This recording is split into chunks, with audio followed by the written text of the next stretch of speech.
দেখ হাঁসগুলো এখানে ব্রেকফাস্টের জন্য যাব। এখানে বসেছে কেন? টিফিন খেতে আসলে রুম ক্লিন করতে এসেছিল, তো রুম ক্লিন হয়ে গেছে। আমি আর রিয়ান যাচ্ছি নিচে। আমরা এখন টিফিন করতে যাব। এখন কটা বাজে? এখন বাজে প্রায় 9:15 বাজে। আসলে রুম ক্লিন করতে এসেছিল। চলো যাই। রেডি হচ্ছে, ততক্ষণ একটুখানি আমি এদিকটা ঘুরি। আসো।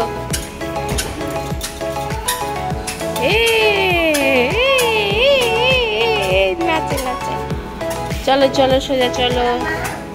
হ্যাঁ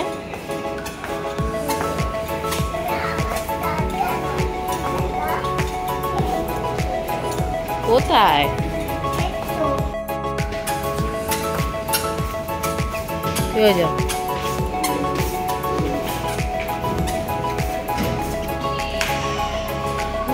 হ্যাঁ তোমাকেই তো খুঁজছি, তোমাকেই তো খুঁজছি। ও সাহস বেড়ে গেছে।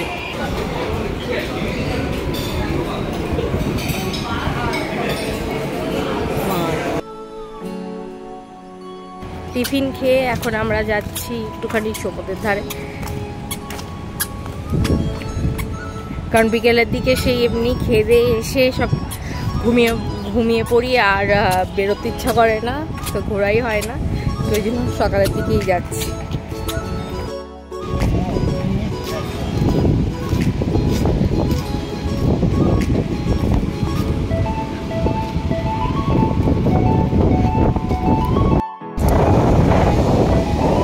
জল অনেক সামনে চলে এসেছে। রাতের দিকে তো একদমই কিছু বোঝা যায় না, কিন্তু দিনের বেলা অনেকটাই জল সামনে চলে গেছে। ওর বাবা ছেলে মেয়েকে নিয়ে তো সমুদ্রে নেমে গেল। আমি আর মা ওখানে দোকানে বসেছিলাম, আমরা নামিনি, একটু পা ভিজিয়েছিলাম।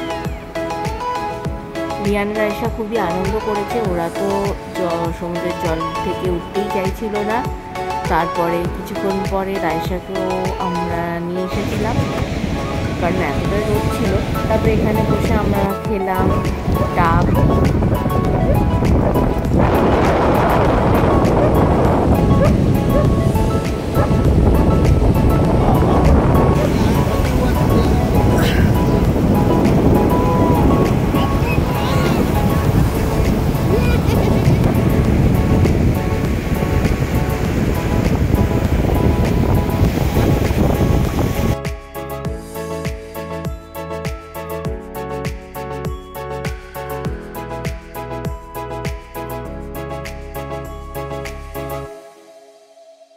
চ বাবু, আবার সুইমিং পুলে চান করতে হবে।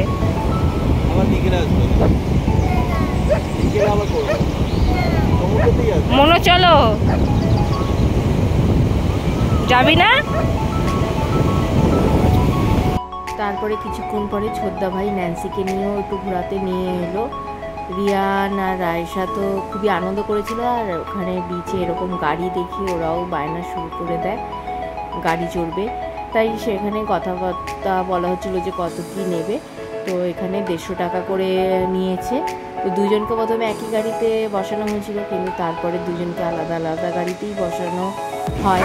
তারপরে ওরা গাড়ি চড়ে, কিন্তু 5 মিনিটও মনে হয় গাড়ি চালায়নি। তো আমরা ওখানেই বসে বসে ডাব খেলাম, আর ডাবের শ্বাসও ছিল, বেশ ভালোই ছিল। আর এখানে ডাবের দাম 60-70 এরকমই বলছিল। তারপরে হোটেলে ঢুকে একটুখানি ওদের গাঁঠা ধুয়ে রায়সাকে চান করিয়ে দিয়েছি। রিয়ানেরও চান হয়ে গেছে, একটু বকেছি তাই কেঁদো না। রিয়ানেরও চান করিয়ে দিলাম পরিষ্কার করে, আর রায়সাকেও করিয়ে দিয়েছি। আর ওর বাবা গেছে নিচে সুইমিং পুলে চান করতে, ওর বাবা এলে আমি চান করতে ঢুকবো।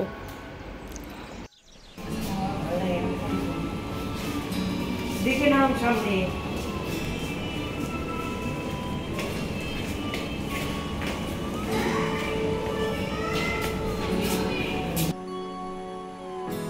স্নান সেরে আমরা রেডি হয়ে গেছি, দুপুরে খেতে যাব আশেপাশের কোথাও। তো সেরকমভাবেও তো রেডি হইনি, যেরকম জামা পরে থাকি সেরকমই পরে এসেছি। তারপর গাড়িতে বসে ওর বাবা ঠিক করলো যে দীঘাতে যাওয়া যাক, কারণ এখান থেকে দীঘা খুব একটা 1 ঘন্টা হয়তো লাগবে যেতে, আর নিজস্ব তো গাড়ি আছে তো ওতে কোনো অসুবিধা হবে না। আর আমরা সেরকমভাবে রেডিও হয়নি, তো যেমন বললো সেটাই হলো। চলে গেলাম সোজা দীঘাতে। এই গেটটা দেখে তো তোমরা বুঝতেই পারছো। যদি বলো মন্দারমণির খাওয়া দাওয়া কেমন, আমি বলবো যে অ্যাভারেজ, খুব একটা আহামরিও নয়, কাজ চলে যাওয়ার মতো। সেই হিসাবে দীঘার খাওয়া দাওয়া এর আগেও আমরা খেয়েছি, অনেক ভালো। আমরা এর আগের বার যখন এসেছিলাম তখন আমরা এখানটাতেই ছিলাম, এখন এখানে ঢুকছি খাওয়ার জন্য। আমরা খাবারের অর্ডার দিয়ে দিয়েছি, এখানে আগের থেকে বানানো থাকে না, অর্ডার দেওয়ার পরে ওনারা বানিয়ে দেন, তো কিছুটা সময় লাগবে। তো আমরা ততক্ষণ একটু উদয়পুর বিচটাও ঘুরে আসি। এই জায়গাটা যখন আমরা এর আগে এসেছিলাম পুরোপুরি কমপ্লিট হয়নি, তখন কাজ চলছিল। এবার এসে দেখছি বেশ ভালোই তৈরি হয়ে গেছে, খুবই সুন্দর লাগছে জায়গাটা। এই জায়গাটা হচ্ছে উদয়পুর বিচ।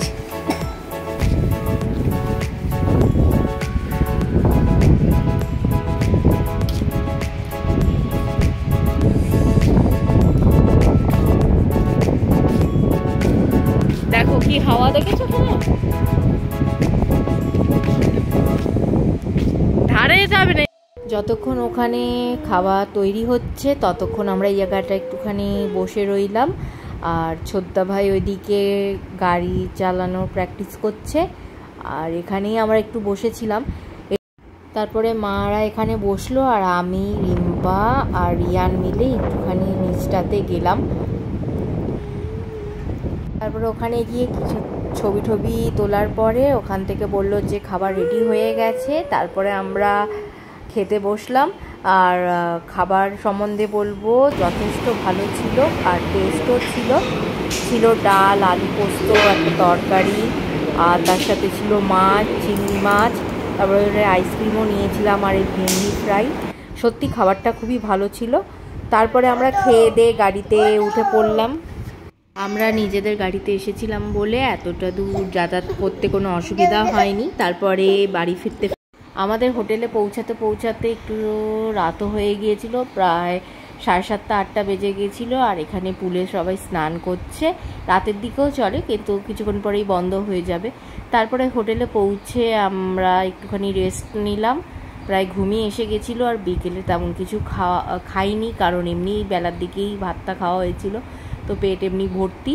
আমরা হোটেলেই খাবারের অর্ডার দিয়ে দিয়েছিলাম, কিন্তু এখানে 8:30টার মধ্যেই খাবার দিয়ে দেয়, আমরা এত তাড়াতাড়ি খাইও না, আর পেটও ভর্তি ছিল। তাই আমরা বললাম যে আমরা এখানে আর খাবো না, বাইরে খেয়ে নেবো। আর যতক্ষণ আমি আর রায়সা এখানে একটুখানি ঘুরছি, রিয়ান ওর বাবার সাথে ঘরেই আছে। আর এটা হচ্ছে রাতের লুকটা। আজকে রাতটাই হচ্ছে শেষ, আমরা কালকে বাড়ি ফিরবো। প্রায় 10টা 10:30টার মধ্যে আমাদের চেক আউট করতে হবে। তো এখানে খুব সুন্দর হাওয়া দিচ্ছে। তারপরে আমরা চলে এলাম সমুদ্রের ধারে। এখানেও হোটেল আছে, ওদেরকে অর্ডার দিতে হয়, তাহলে ওরা সেরকম অনুযায়ী বানিয়ে দেয়। তারপরে খেয়ে দিয়ে এটা হচ্ছে পরের দিন সকালবেলা আমরা ব্রেকফাস্ট করে একেবারে রেডি হয়ে চলে এলাম রিসেপশানে। তো আজকের জন্য এখানেই আমার ব্লগটা শেষ করছি। তোমাদের যদি এই 3 দিনের ব্লগটা ভালো লেগে থাকে, মন্দারমণির ব্লগগুলো, তাহলে অবশ্যই তোমরা আমার চ্যানেলটাকে সাবস্ক্রাইব করো, লাইক করো, কমেন্ট করো। দেখা হবে আরেকটা অন্য কোনো একটা ভিডিওতে। তো আজকের জন্য টাটা।